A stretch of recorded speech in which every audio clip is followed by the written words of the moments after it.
जय जय जय रघुवीर समर्थ पूजन्तं राम रामेति मधुरं मधुराक्षरम् आरुह्य कविता शाखा वन्दे वाल्मीकि कोकिलम् स्वामी भगवान की जय सब संतन की जय।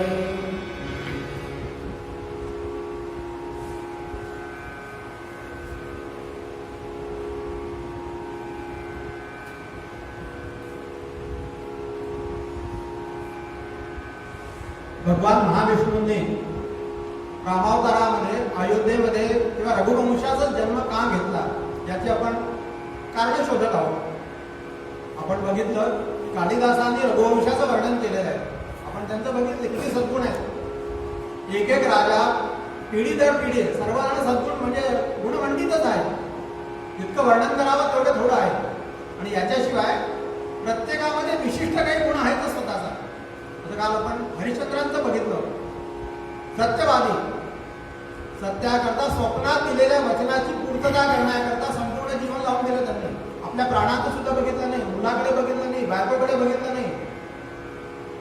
असे यांची भव्य दिव्य कीर्ती। रघुकुल रीत सदा चली आहे, प्राण जाय पर वचन न जाय। स्वप्नात दिलेलं वचन आहे, प्रत्यक्षात नाहीच आहे।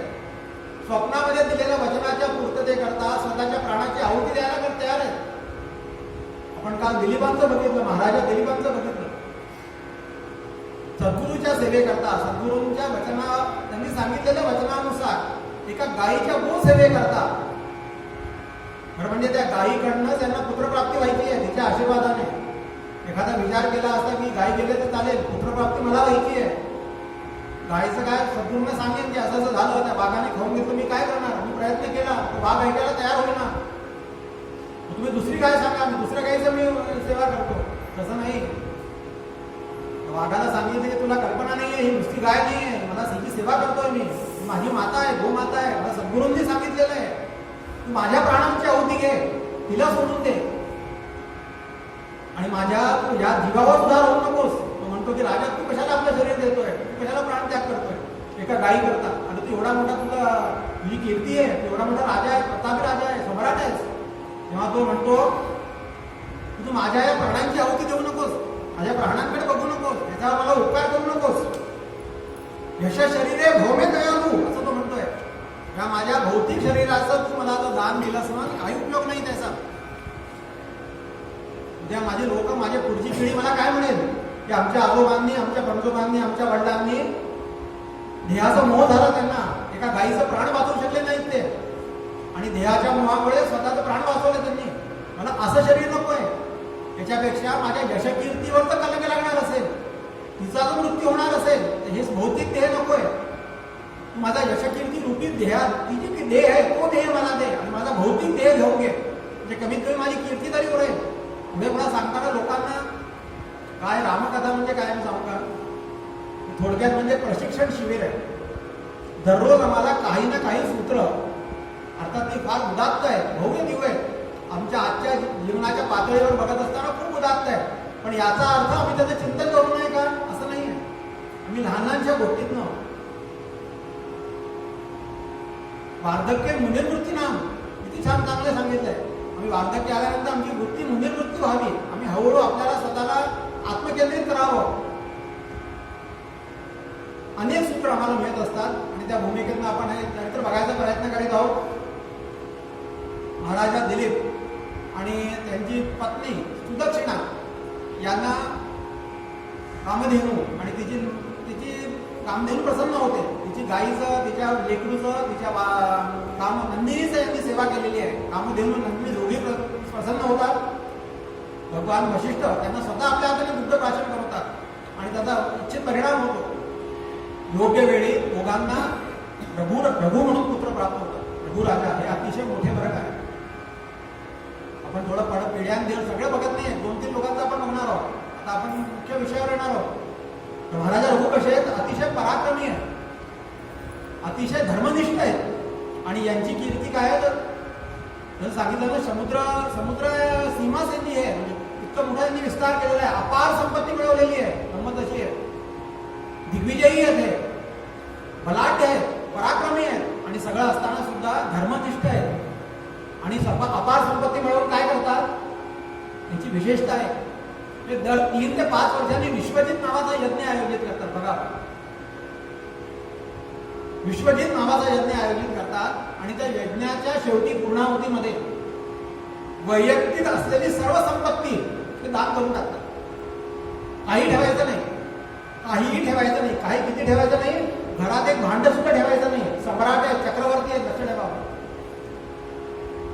उपभोग शून्यता, काहीही माझं काही उपभोग घ्यायचाच नाही. एक सहज थोडं विषयांतर होत आहे, थोडंसं मला असं आठवण येते, आज सद्गुरू वासुदेव महाराजांची आठवण इथे होत आहे, कालपासून होत आहे. हरिश्चंद्राचं आख्यान त्यांच्या लहानपणी मला त्यांनी सांगितलेलं आहे, अनेक वेळा सांगायचे ते. आणि जेव्हा ते पाणपोळी वगैरेचा विषय येतो, पाणी त्यांचा एकदम त्यांच्या शब्द आठवतात नाही, अतिशय त्यांचं अवस्था काय होती विचारूच नका. श्री रामरंगी असता बहुतो सुखावे, श्री रामरंगी असता बहुतो सुखावे, श्री मारुती चरण जो नित्य सेवी भावे, आणि श्री रामदास चरणाम तुझे भृंग झाला, त्या वासुदेव गुरुच्या नमितो पदाला. हे कुणी केलंय? सरदार पाटणकरांनी केलेलं आहे. त्यांच्याजवळ अनेक वर्ष त्यांनी त्यांचा सहवास घेतलाय, त्यांच्याकडे बघितलेलं आहे, आणि मग नंतर ह्या ओघोळी आलेल्या आहेत. हे अतिशयोक्ती नाही आहे, थोडंसं भावाचं आहे. सद्गुरू सच्चिशाचं जाऊ द्या, स्वतः असे ते कलेक्टर होते, स्वतः देवासचे मोठ्या पदावर होते, पण महाराजांवरती अति नितांत श्रद्धा होती. महाराजांनी त्यांनी अनेक वर्ष सहवास घेतला आणि त्यानंतर त्यांनी लिहिलंय, श्री रामरंगी असता बहुसो सुखावे, रामाच्या रंगामध्ये अतिशय सुखवर्धन व्हावं. या कथेच्या माध्यमातून जरासं जरी सुद्धा त्यांना देऊ शकलो ना, तर आपलं जीवन धन्य झालं असं सांगता येईल. थोडंसं आहे, त्यांची योग्यता काय कुठे सांगणार, भक्त सुद्धा त्या लेवलचं लागतं, त्या पद्धतीचं लागतं. असो, श्री मारुती चरण, स्वामीची सेवा करताना नित्य सेवी भावे, श्री रामदास चरणावर तुझे भृंग झाला. रामदासांच्या समर्थांच्या चरणकमलांवरती जो भृंग, एखाद्या भृंग म्हणजे भोंगा, तो एखाद्या फुलावरती सारखं गुंजारा करतो ना, गुन्न गुन्न गुन्न गुन्न, त्याचं सारखं लक्ष त्याच्या त्या फुलांवर असतं. तसं समर्थांच्या चरणांवरती ज्याचं मन भृंगरूपी म्हणून सारखं गुंजायमान करत आहे, असे ते सद्गुरू वासुदेव महाराज आहे. आणि सांगायचा विषय असा आलाय, उपभोग शून्यता.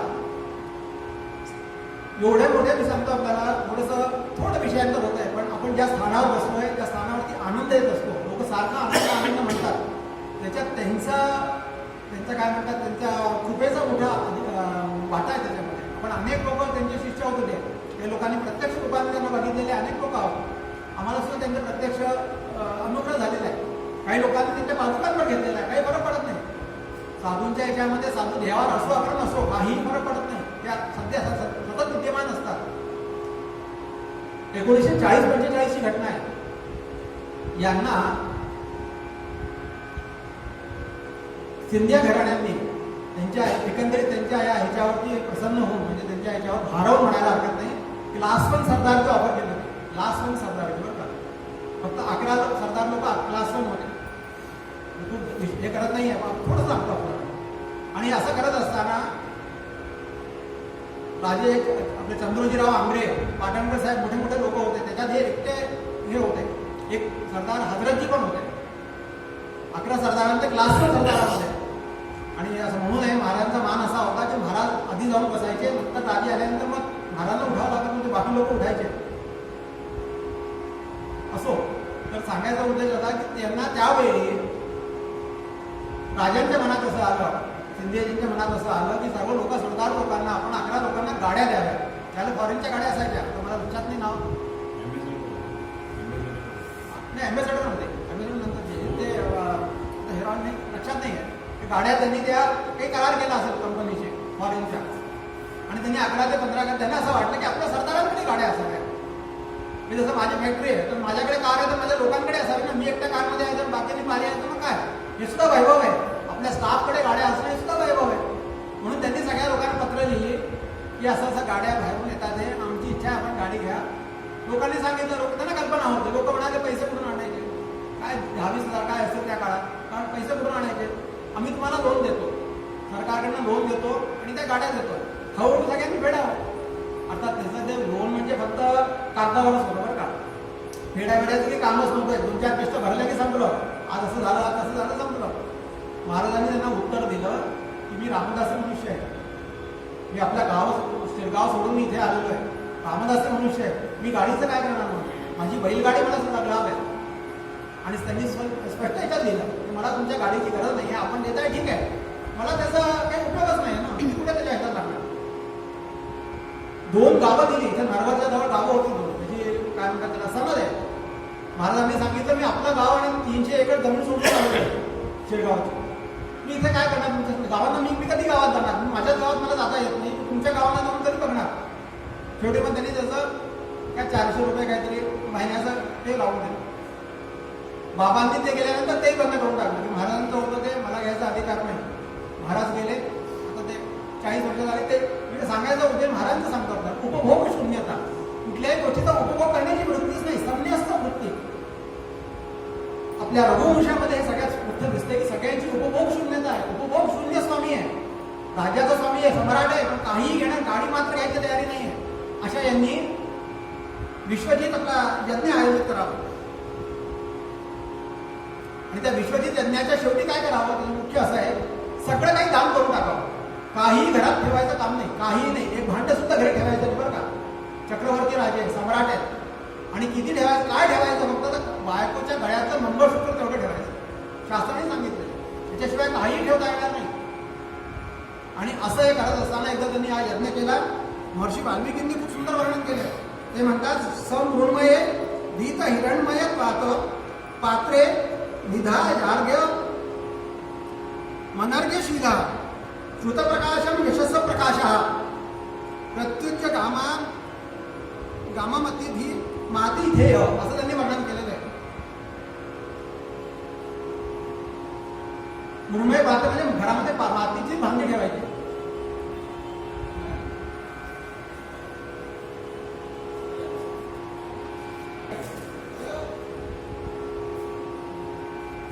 आपण एक लक्ष द्या, घरात काहीही ठेवायचं नाही, बायकोच्या गळ्याचं मंगळसूत्र तेवढं ठेवायचं आणि बाकी सगळं पात्र, पाणी, घरात पाणी प्यायला भांडं पण ठेवायचं नाही. आणि एकदा त्यांनी यज्ञ केला. यज्ञ झाल्यानंतर काय झालं, आता हे पूर्ण निष्कामपणे झाले, नेहमी व्हायचं असं 3 ते 5 वर्षांनी. आणि त्यावेळी त्यांना असं कळलं की दारामध्ये कोणी ब्रह्मचारी आलेले आहे. त्यांनी बोलवलं त्यांना. आल्यानंतर स्वतः गेले तिथे. त्यांचं त्यांनी काय म्हणतात, त्यांनी मधुपर्कासह आधी साहित्यासह लावून त्यांनी ते दारावर त्यांचं स्वागत केलेलं आहे. कोणत्या भांड्यामध्ये? मातीच्या भांड्यामध्ये. मातीच्या भांड्यामध्ये का? हे दरिद्रतावस्था होती का? नाही.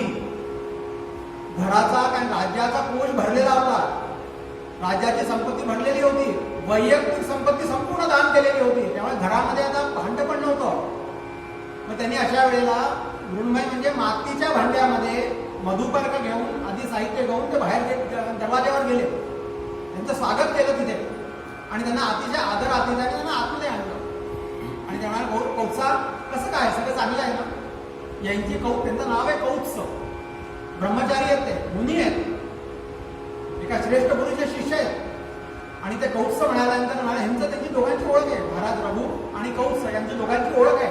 त्या कसं काय चाललंय, म्हणजे गुरु महाराज काय म्हणतात, सगळं ठीक आहे ना, आश्रमात सगळं ठीक चाललंय ना. आणि शिक्षण संस्था काय म्हणते बघा, सम्राट असून त्यांनी शिक्षण संस्थेबद्दल विचारलेलं आहे. सगळं काही ठीक आहे ना, आश्रमात सगळं ठीक आहे ना. आणि मला आठवतं मी तुमच्या आश्रमात आलो होतो त्यावेळेला तिथे एक हिरणी आहे ना, ती काय म्हणतात गर्भावस्थेत होती. ती व्याली ना, आता तिला बछड झालं असेल ना. लहानसहान बारीक गोष्टी दुसऱ्याच्या सौख्याच्या आठवत आहेत. आणि ते म्हणाला की महाराज सगळं काही ठीक आहे, कसं काय आलात तुम्ही? तर तेव्हा त्या कौत्साने सांगितलं की मी सगळ्या काय दुसऱ्या कारणास्तव आलो होतो, पण मला आता कळलं की तुम्ही विश्वजित यज्ञ आयोजित केलेला आहे. हरकत नाही, आता माझं कारण काही असू दे, आपला तसा परिचय आहे आणि मी राजाकडे येत असताना काही कारण नव्हती पाहिजे, मला तुम्हाला भेटायची इच्छा झाली म्हणून मी आलेलो आहे. नाही नाही, तू काहीतरी लपवतोयस, मग तू सांग खरं कारण काय, तुम्हाला खरं कारण कळून दे. नाही नाही महाराज, बाबा असं आहे, मी पुढे सांगेन तुम्हाला. आता ह्या वेळेला तुम्ही विश्वजित यज्ञ आयोजित केलेला आहे, तुमची स्थिती नाही आहे तशी, तुम्ही सगळं काही दान करून टाकलेलं आहे, काही हरकत थोडी आहे, पण चांगलं कार्य आहे. कौत्सा तुम्हाला खरं खरं सांग काय.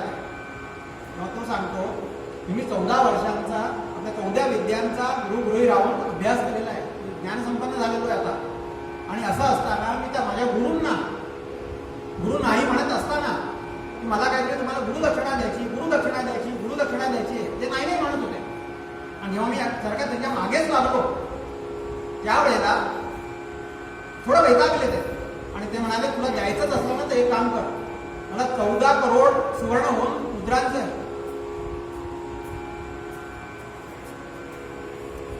मी गुरुजींना नाही म्हटलं की मला काही द्यायची इच्छा आहे. गुरुजी नाही म्हणाले तू काही मला गरज नाही. मी सारखं त्यांच्या मागे लागलो, काहीतरी गुरुदक्षिणा घ्या. तेव्हा ते एकदम वैतागले आणि कदाचित वैतागलेल्या स्वरात त्यांनी मला सांगितलं तुला द्यायचं असलं ना तर मला 14 करोड सुवर्ण मुद्रा दक्षिणा म्हणून दे. सुवर्ण कोटी 14 कोटी सुवर्ण दक्षिणा गुरुदक्षिणा म्हणून दे. तुला द्यायचं असलं तर जा. आता मी विचार केला मला त्यांनी सांगितलं तर माझं कर्तव्य ते पूर्ण करणं, पण माझ्याजवळ काय ठेवलं, काय करावं. मला आपली आठवण आली, महाराज रघुवींची मला आठवण आली. म्हटलं आपल्याला विचारावं, आपण दानशील आहात सगळं काही आहात. पण मला येत असताना कळलं की आपण सत्यजित नावाचा यज्ञ केल्यामुळे विश्वजित नावाचा यज्ञ केल्यामुळे आपण आता निष्काम म्हणजे आपण सगळं दान केलेलं आहे. कारण आता आपल्याकडे काही नाही, तर मला काही आपल्याबद्दल माझं म्हणणं नाही आहे. मी पुढे येईन कधीतरी. आता नुसतं भेटणं यायला सुद्धा काही हरकत नाही आहे. काम माझं व्हायला पाहिजे असं माझ्या मनात त्यांनी अतिशय साध्या पद्धतीने त्यांनी सांगितलं. महाराज रघु म्हणाले नाही, आमच्या घरातली परंपरा अशी आहे की कुणी मागितल्यानंतरच द्यावं असं काही नाही आहे बरं का. आणि जेवढं कुणी मागेल तेवढंच द्यावं असं पण काही नाही आहे. आता मला तुझं येण्याचं खरं कारण कळलेलं आहे. माझं कर्तव्य आहे, तू मागत नाहीयेस, पण माझं कर्तव्य आहे. तू माझ्या घरी आलेला आहेस, आज्यात आलेला आहे, कारण मी ते कसंही करून तुला अरेंज करावं हे माझं काम आहे. आता प्रश्न असा आहे की मला थोडंसं अवधी पाहिजे, तर तू कृपा करून 3 दिवस माझ्या यज्ञ शाळेमध्ये अग्निहोत्र शाळेमध्ये राहतो. तुला नाही मी निघतो, आता मला नको, संपत झाला त्या नाही तुला माझी शपथ आहे म्हणून. आता तू आलेला आहेस, अतिथी आहेस आणि तसं जायचं नाही तू. यांनी काय करावं, यांनी काय केलं, यांनी हे बघा आपण आपल्या मागे काहीतरी, हा उद्देश असा आहे प्रत्येक पिढीने आपल्या मागे काहीतरी सद्गुणांचा ठेवा एक आदर्श म्हणून दुसऱ्या पिढीला दिला पाहिजे. बघा खाओ पिया मोज किया हे सगळेच करतात, आम्ही पण केलं, पण पुढच्या पिढीने आमचं काही आदर्श म्हणून बाळगावं का असा प्रश्न आहे. आमचे आजोबा असे होते, आमचे वडील असे होते, असं पुढच्या पिढीला वाटावं एवढं, किमान एवढं तरी मी आपल्या जीवनामध्ये काहीतरी छोटंसं काही कार्य करू शकेन का, हा या रामकथेचा मुख्य उद्देश आहे. आणि असा हा दर पिढ्या रघुवंशामध्ये कार्य चाललेलं आहे. हे करत असताना त्यांनी विचार केला तर काय करावं, पैशाचं कसं व्यवस्था करावी. ते विचार रात्रंदिवस त्यांचा विचार चालू आहे.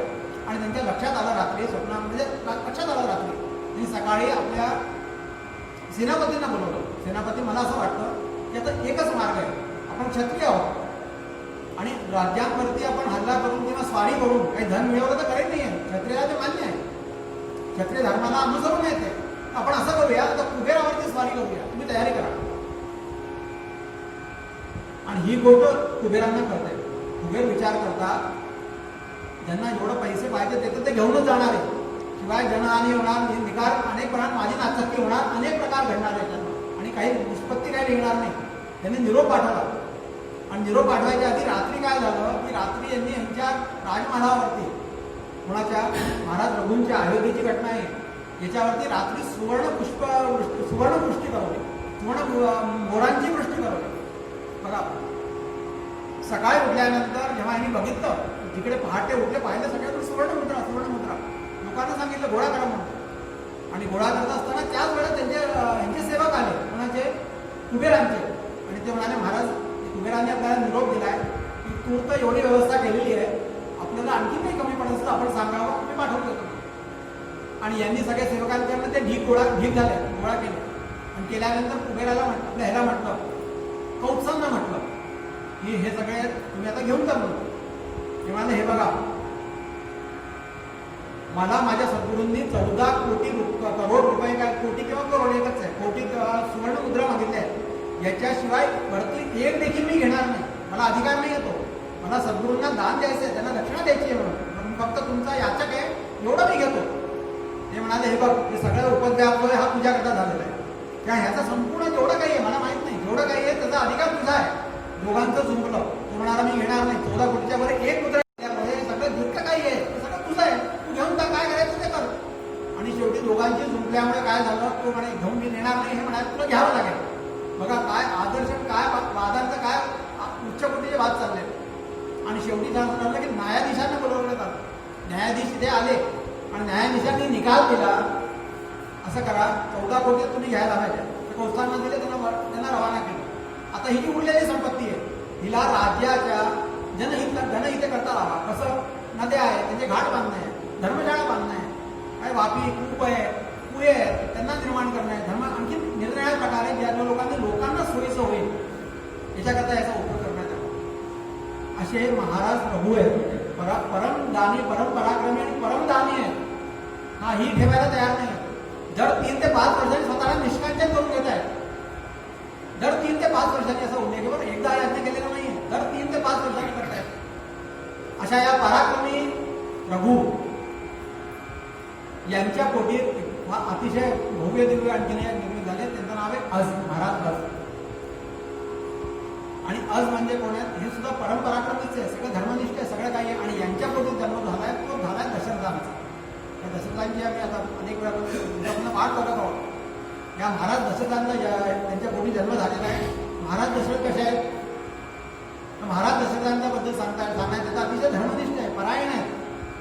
आणि 3 राण्या आहेत ना त्या काळामध्ये यमुनामध्ये यांनी वशिष्ठांकडे गुरुगृही जाऊन सगळे विद्यार्जन केलेलं आहे. तपस्वी आहे स्वतः, महापराक्रमी आहे. आणि यांच्या पोटी काय म्हणतात 3 राण्या आहेत. कौसल्याची राजकन्या कौसल्या, तिच्याशी यांचा विवाह झालेला आहे. मगध देशाची जी राजकन्या आहे नाव आहे सुमित्रा, ती दुसरी राणी आहे. आणि तिसरी म्हणजे कैकई देशची राजकन्या कैकई. या तिघांशी विवाह झालेला आहे.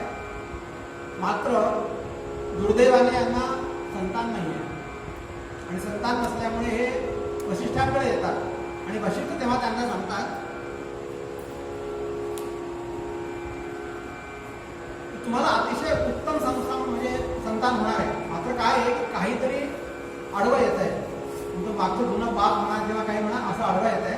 आणि याच्याकरता तुम्हाला अश्वमेध यज्ञ करावा असं मला वाटतं. क्षमा करा, पुत्रकामेष्टी यज्ञ करावा असं मला वाटतं.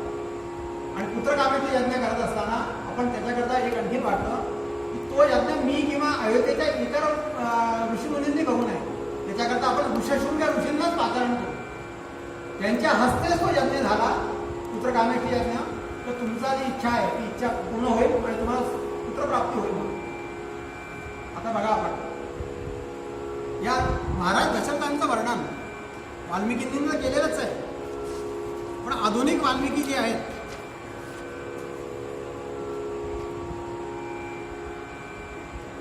वाल्मिकी म्हणतात इक्ष्वाकू नाम तीरथो, इक्ष्वाकू नाम अतिरथो जज्वा धर्मपरो वशी महर्षी कल्पो राजर्षी स्त्रीषु लोकेश विश्रुत असं त्यांनी सांगितलंय.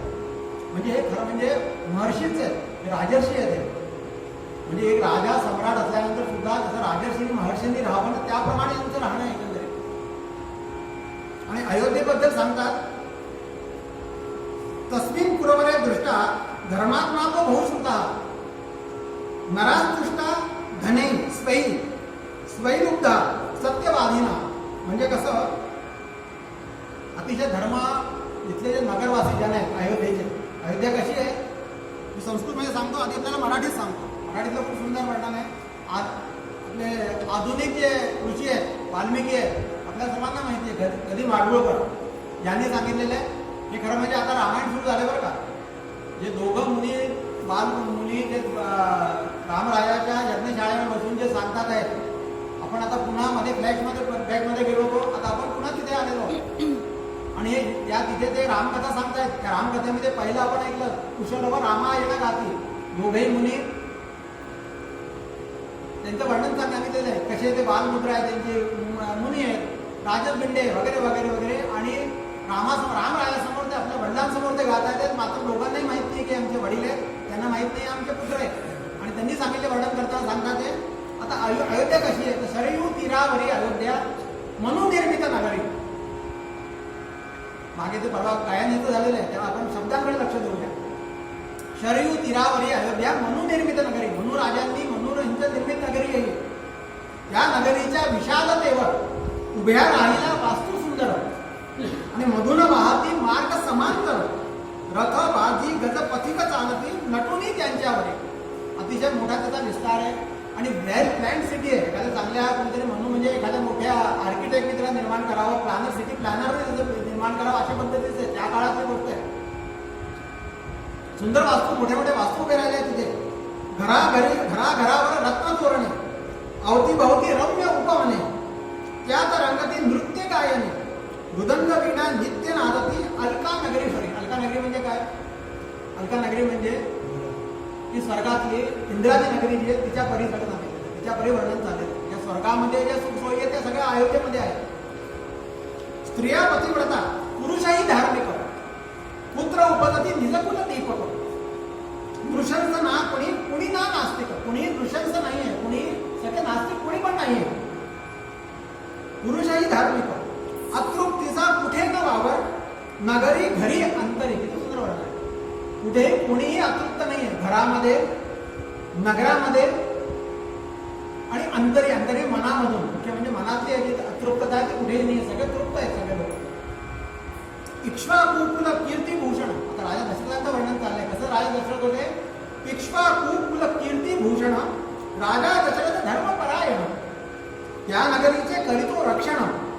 आणि बघा कसं वर्णन आहे. गृही चंद्रमा नगरी, गृही चंद्रसा, क्षमा करा, गृही चंद्रसा नगरी इंद्रसा आणि सूर्य जसा संगरी. फार सुंदर वर्णन आहे. राजा दशरथ कसे होते? धर्मपरायण होते. गृही चंद्रसा, गृहामध्ये आपल्या घरी असताना अतिशय शांत मनाचा. चंद्रमध्ये कसा शांत आहे. गृही चंद्रसा नगरी इंद्रसा, त्याप्रमाणे देवराज इंद्रांनी वावरावं. आणि सूर्य कसा संगरी, जेव्हा संगरी म्हणजे काय? जेव्हा संग्रामामध्ये युद्धामध्ये कसं सूर्यासारखं त्यांचं ते तळपत असेल. अतिशय महापराक्रमी असे होते ते. गृही चंद्रसा, अतिशय शांत घरामध्ये सौख्य होतं. आमचं नेमकं उलट होतं बघा. आम्ही गृही इंद्रसा आणि नगरी चंद्रसा, बाहेर आम्ही शांत असतो, घरी आलो की कटकट कटकट कटकट सुरू. आणि सूर्य कसा संगरी, आमची संगरी वगैरे सूर्यासारखं कुठलं काय, आम्ही सगळं संगर आमचं घरीच चालतो.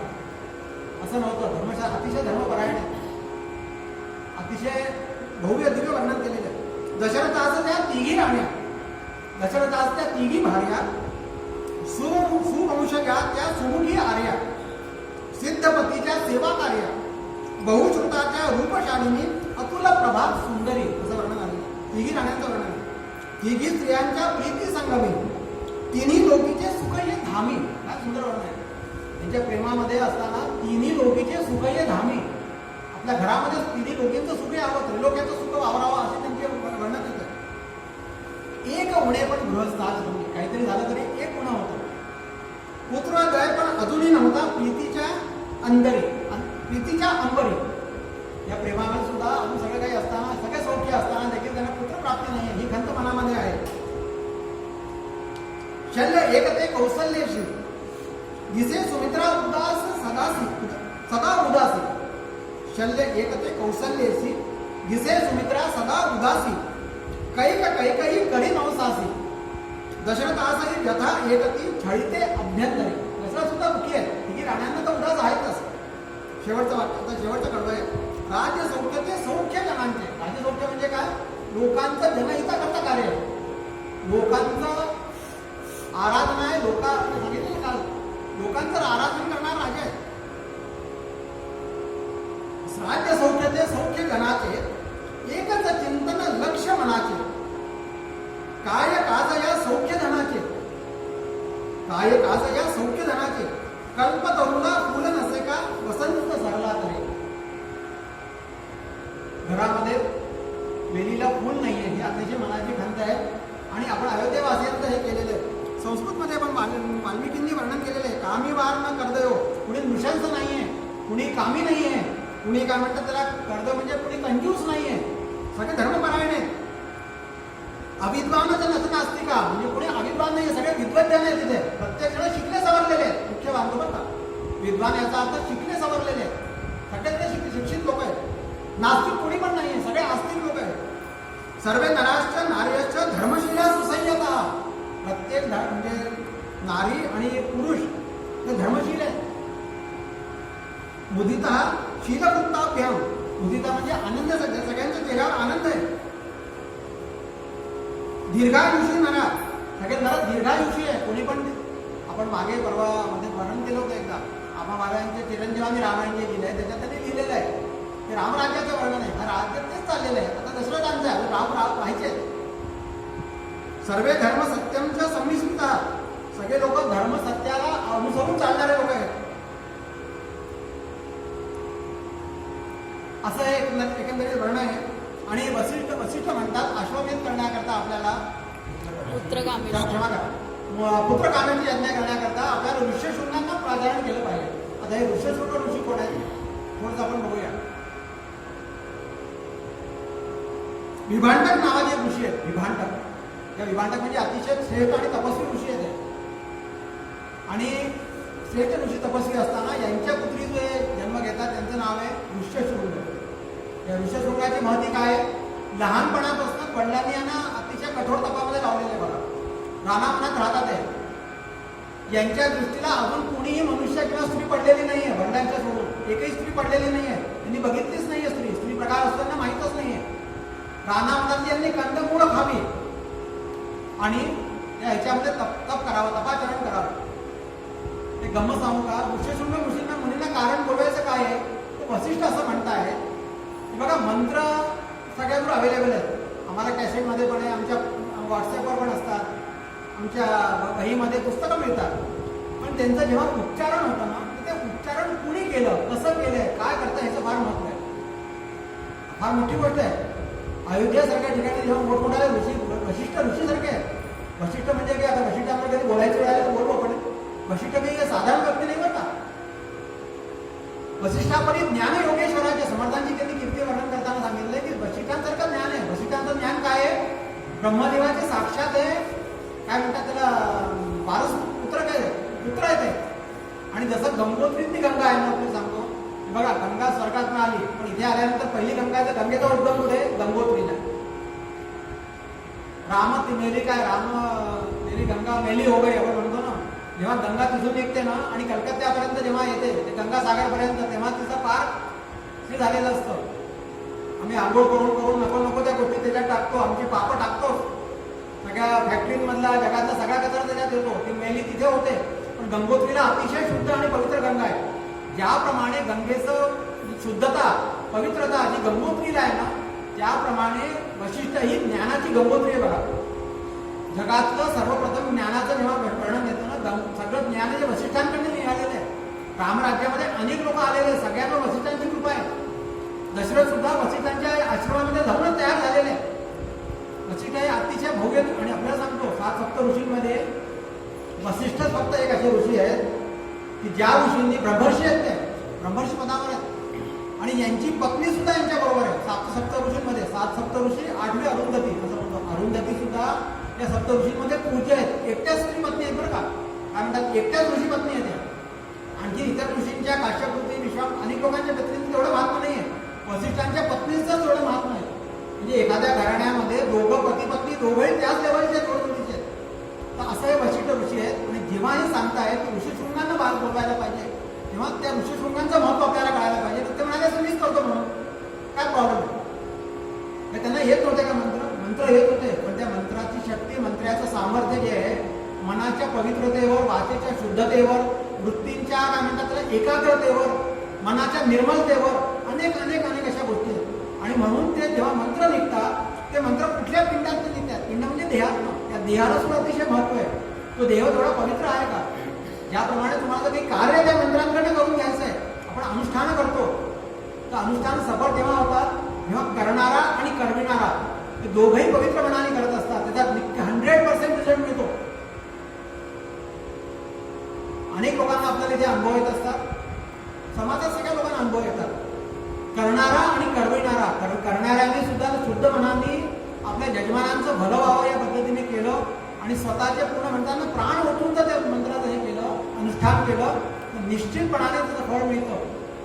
आणि म्हणून ऋष्यशृंगांना पाचारण करण्यात आलेल्या अशा कल्पनेत आपण ऋष्यशृंगांचं तर महत्व बघा किती ते भव्य दिव्य असते. हे ऋष्यशृंग मुनी एकदा असं घडलं. राजा रोमपाद आहे. राजा रोमपाद आपला वेळ होत आलेला आहे 5-7 मिनिटं. रोमपाद राजा रोमपाद आहे. याचं वर्णन आपण सुरुवातीला केलेलं होतं बघा. मी तर पुन्हा सांगत नाही, आपल्याला आपल्याला आठवेल तर बघा. राजा रोमपादा यांच्या अंगदेशाचे राजे ते. अंगदेशाच्या राज्यामध्ये काय झालं, एकदा आहे ना दुष्काळ पडला. दुष्काळ किती पडला की लोक त्रस्त झाले. राजाला कळेना काय करावं कळेना. अनुष्ठानं चालू आहे ब्राह्मणांची, सगळं काही चालू आहे आणि वृष्टीच नाही आहे, पर्जन्यवृष्टी नाही आहे. सगळे हवालदिल लोक झाले. तेव्हा तिथले जे वयोवृद्ध ऋषीमुनी होते ते म्हणाले की आपण महाराज असं करा, हे अनुष्ठान जे आहे ना अतिशय कडक आहे आणि याचा परिणाम जर आपल्याला साधायचा असला तर आपण एकच करा, ते म्हणजे ऋष्यशृंगांना प्राचारण करा. आता ऋष्यशृंगांना कसं काय बोलवायचं, काय करावं? एक घटना आपल्याला सांगतो, समर्थांची निगडीत घटना आहे. अशीच घटना झाली. एकदा काय झालं, निजामाबादला दुष्काळ पडला आणि दुष्काळ पडल्यानंतर तिथला जो आदिलशाह होता त्यांनी असतात, त्यांचे मौलवी होतात, सगळे मौलवी लोक असतात. त्यांना म्हटलं मौलवी लोकांना सांगितलं तुम्ही प्रार्थना करा, तुम्ही खाता पिता आहे ना, राज्याचं खाऊन राहिलाय ना, आता प्रार्थना करा, तुमचं काम आहे की पाऊस पडला पाहिजे म्हणून. आता ते लागले बिचारे खर्च कापायला. आता किती करणार, पोटावरती होते ते. इकडे तरी ब्राह्मणांना गोळा केलं, तुम्ही ब्राह्मणांना तुम्हाला पाहिजे तेवढी दक्षिणा देईन, तुम्ही अनुष्ठान करा आणि पर्जन्य व्हायला पाहिजे, पाऊस पडला पाहिजे. आणि एक लक्ष ठेवा, जोपर्यंत पाऊस पडणार नाही ना तोपर्यंत तुम्हाला इथेच राहायचं आहे, तुमचे जेवण खाण सगळं काही इथेच आहे.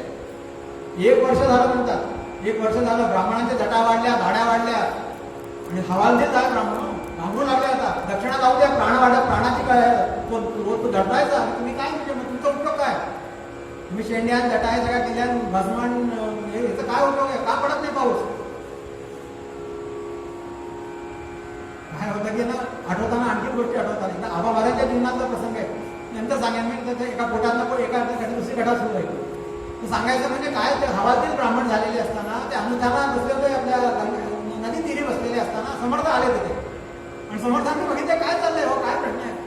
त्यांनी सगळ्यांनी पाय धरले की महाराज तुम्ही कसंही करा, आम्हाला दक्षिणा नको, आम्हाला काही नको, आमचे प्राण वाचला, आम्हाला आमच्या घरी जाऊ द्या, आता आम्ही थकलो, आता आमचे काय म्हणतात आमची कॅपॅसिटी संपली, आम्ही जेवढे अनुष्ठान करायचं केलं, आता काही होत नाही, पर्जन्य पाऊस पडत नाही, आम्ही काय करणार?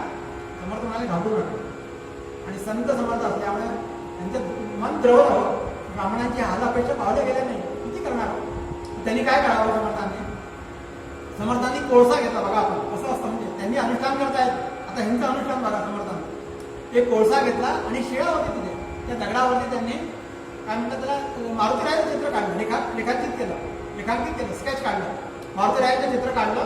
आपल्या अंगावरची छाटी होती, छाटी म्हणजे उपवस्त्र, ते वस्त्र त्या मारुतीरायाला पांघरवलं आणि ब्राह्मणांना म्हटलं तुम्ही आता जे अनुष्ठान करताना अभिषेक करायला सुरुवात करा, मात्र मनाने करा बरं का, असं बरोबर करू नका, अत्यंत भावनेने शुद्ध मनाने करा. आणि असं म्हणतात थोड्याच काळामध्ये, थोड्याच अवधीमध्ये धो धो पाऊस पडायला सुरुवात झाली. ते स्थान आपलं म्हणतात ना, ते स्थान जे निजामाबाद जवळ सारंगपूर म्हणून स्थान आहे, तिथे समर्थांचा मारुती आहे. कधी आपण लोक गेलं तर बघा, त्याची कथा अशी आहे. आता ऋष्यशृंगांना कसं काय बोलवायचं? राजा रोमपादाला प्रश्न पडला, काय उद्या करायचं पडेल. राजा रोमपादाने विचार केला, आता आपण उद्या बोलवूया, आपला वेळ झालेला आहे, इतके दिवस आपले अनावृष्टी झाली, 1 दिवस अजून जाईल, आपण इथेच सांगूया. आता ऋषिशृंगांना कसं प्राचारण होतं, ते काय करतात आणि त्यांचं काय महत्व आहे, त्यांचं राजा दशरथांशी काय संबंध आहे सगळ्यांचे. आपण हे सगळं उद्याच्या याच्यात बघूया, आपण इथेच सांगूया. आता ज्या